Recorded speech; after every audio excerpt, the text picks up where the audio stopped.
thơm trời rồn bát ơi bắp nan đấy à mấy nha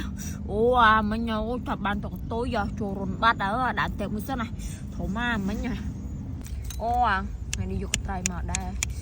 dục trai đã tiệm một này đã là như ha đây nè tầm một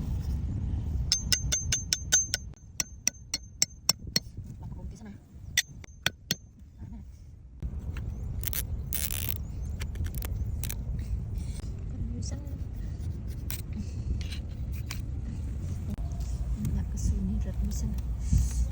wah ini tua, rombe misalnya, đậm sạch thấy giờ, chỉnh tung sạch misalnya,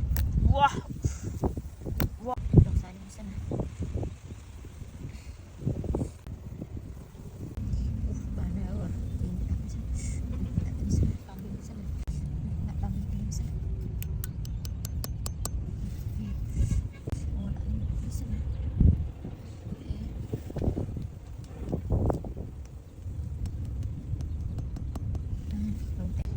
Sana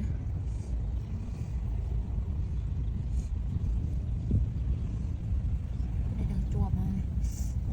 em à bên này bạn nào lùn tại cũng sana cốc quạt bọc cái tua từ lang sang mấy sana cái đây đang chua mà ơi mình nhớ tụng nghe thủng mà bên này ba nào rồi từ từ xem này